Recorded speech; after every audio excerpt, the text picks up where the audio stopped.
وراثت کی تقسیم میں عورت کو آدھا دے کر اسلام نے ان کی حیثیت کو کم کر دیا۔ ان کی محدود عقل کی دانست میں مرد اور عورت کے درمیان مساوات کا تقاضا یہ تھا کہ دونوں کو وراثت میں یکساں حصہ ملتا۔ ایسے بقراتیوں کی تعداد کچھ کم نہیں ہے۔ ہماری حکومت بھی اسلامی شریعت میں مداخلت کے لیے بہانہ تلاش کرتی ہے کہ شریعت کی وراثت کا قانون عورتوں کے حق میں نہیں ہے۔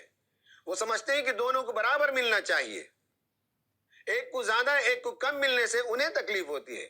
گویا وہ کہنا چاہتے ہیں کہ پانچوں انگلیوں کی سائز الگ الگ کیوں ہے، سب کو کھینچ کھینچ کر وہ ایک بنا دینا چاہتے ہیں۔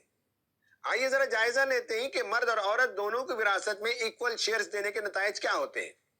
پچھلے زمانے میں خواتین کو میراث میں حصہ ہی نہیں دیا جاتا تھا، وہ ایک ظالمانہ رویہ تھا۔ اور آج کے پڑھے لکھے سقراط اور بقراط سمجھتے ہیں کہ دونوں کو برابر کا حصہ دیا جائے، یہ ایک احمقانہ رویہ ہے۔ اسلام کا تقسیم میراث کا قانون عدل پر مبنی ہے۔ اب اگر دونوں کو برابر حصہ دیا جائے تو گھر کا معاشی نظام چلانے میں بھی دونوں کا رول یکساں ہونا چاہیے۔ گھر کے اخراجات میں میاں اور بیوی دونوں یکساں حصہ ادا کریں گے۔ اس مطالبے کو پورا کرنے کے لیے عورت کو گھر چھوڑ کر بازار اور منڈی میں جانا پڑے گا۔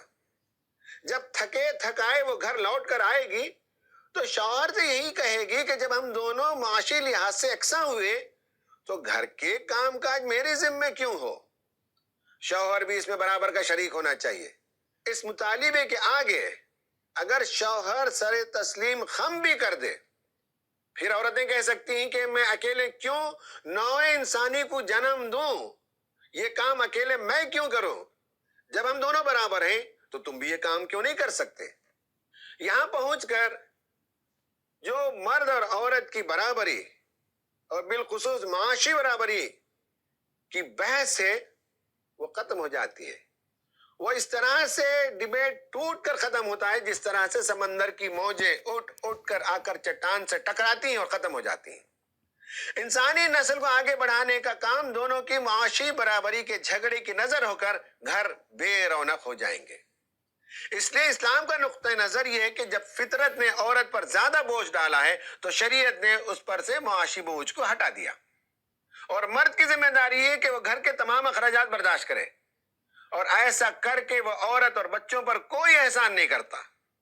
اسلام معاشی ذمہ داری پوری کی پوری مرد کو دیتا ہے، اس لیے میراث میں اس کا حصہ دگنا رکھا گیا ہے۔